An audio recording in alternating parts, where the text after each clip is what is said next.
Olá a todas e todos, bem-vindos a mais um episódio do X-Lab. Agora eu vou cumprimentar vocês assim, olá todas e todos, porque ontem eu descobri que esse canal aqui é mais seguido por mulheres, veja só que honra, né?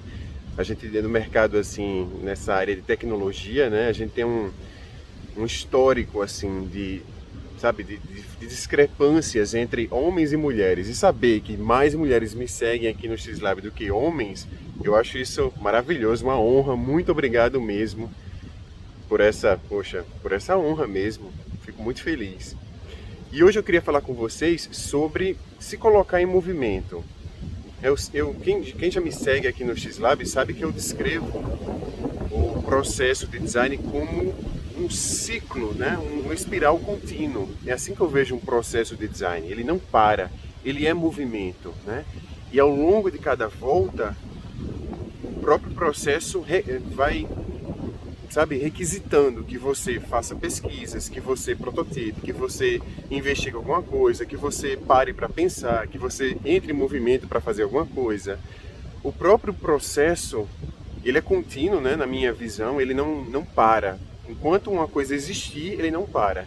Ele não serve só para projetar alguma coisa, ele serve também além daquilo. Então, o design ele é movimento contínuo. E aí eu estava pensando sobre isso, sobre como a gente tem que se colocar em movimento nessa profissão, e em todas as outras, certamente, mas falando especificamente do design, eu acho maravilhoso como tudo está em evolução e tudo está sendo debatido, e é muito importante que a gente se coloque dentro dessas discussões e se coloque em movimento. Eu acho que esse é o recado principal desse vídeo aqui. Sabe, essa semana eu fiz uma série de vídeos assim como esse aqui, né, parando para filmar, e um deles foi sobre como a gente deve se adaptar para viabilizar o nosso trabalho, né? O design é muito sobre isso, sobre você, sabe, assumir certos papéis às vezes para que um trabalho seja viabilizado e você estar confortável a isso. Isso é muito relacionado também a movimento, né?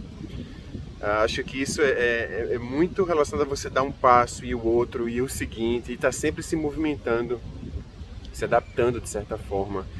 E aí foi muito interessante, porque esse episódio nasceu com uma linha lá no nosso Telegram. Inclusive o X-Lab tem um Telegram, se você não segue, vou deixar o link aqui na descrição para que vocês entrem.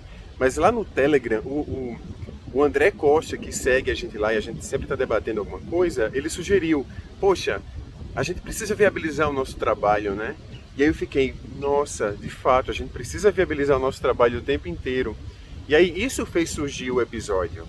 E aí eu mostrei para ele, olha, André, olha só, você fez aquele comentário, uma linha originou esse vídeo aqui. Aí ele, nossa, que legal, você conhece esse livro aqui?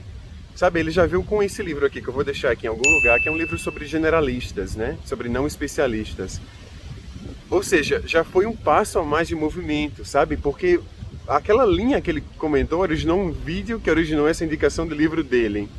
E aí eu fiquei pensando sobre essa coisa de generalistas, que originou aquele outro episódio lá, que eu vou deixar também aqui em algum lugar, sobre rótulos no design, sobre como a gente pode se limitar, né? E esse eu fiquei, nossa, pensando muito, inclusive foram duas partes esse vídeo, né? Eu fiquei realmente assim refletindo sobre essa coisa sabe, dos rótulos e como isso pode limitar alguém novato, né? Que chega na área, por exemplo, vê alguma coisa rápida e já se coloca um rótulo de UX designer, por exemplo. Essa pessoa está deixando, sabe, de experimentar outras coisas, de entrar em movimento, sabe, e se ver de outras formas também. Por que não? Mas aí foi interessante, porque essa coisa do rótulo, o Leandro Lima, que é um designer experiente, né? Vocês devem conhecer. Ele trabalha com design de jogos na Europa. Ele está vivendo na Europa há algum tempo. Ele falou, epa, eu curto rótulos, porque os rótulos fazem exatamente com que eu não entre numa área que eu não deseje. E eu achei isso muito curioso, esse outro ponto de vista do rótulo, né? Ele concorda que o rótulo restringe, certamente. Ele usa em favor dele, né? E se relaciona com aquilo que eu falei também no vídeo, que você precisa usar os rótulos de uma forma consciente, né? E não de uma forma inconsciente, sem saber o que está fazendo, porque você vai perder oportunidades. No caso do Leandro, ele já é um designer muito experiente, com vários anos de carreira. Ele usa os rótulos para se delimitar na carreira, veja só, na atuação. Ele diz que não quer fazer brand design, por exemplo. Então ele prefere colocar um rótulo que delimite isso e não atuar nessas outras áreas, o que eu acho perfeito, né? Ele está usando o rótulo de uma forma consciente, ele não está usando o rótulo de uma forma inconsciente, sem saber o que está fazendo. Então ele está sabendo recortar a atuação dele com os rótulos. Ótimo, assim, eu achei essa reflexão maravilhosa, me colocou em movimento para chegar aqui e fazer esse vídeo, inclusive, falar e mencioná-lo. E falar, poxa, que legal que o Leandro usa o rótulo para delimitar. Mas os rótulos são delimitações, tanto é que ele está usando, né? Ele está articulando o rótulo para não se envolver em projetos que ele não quer na carreira dele. Então tem essa vantagem, né? E aí é muito interessante. Já a Daniele, ela comentou no vídeo, nesse vídeo dos rótulos, que ela sempre usou um rótulo de designer editorial, sabe? E ela começou a querer explorar outras áreas. E aí ela teve que abandonar esse rótulo e se entender de uma forma mais genérica, assim. Eu achei também maravilhoso, super relacionado àquilo, né? E a gente não para, né, de se movimentar. Aí lá no grupo, por exemplo, o Frota, né? Vocês devem conhecer o Rafael Frota, ele está em todos os lugares. Ele entrou lá no grupo do Telegram.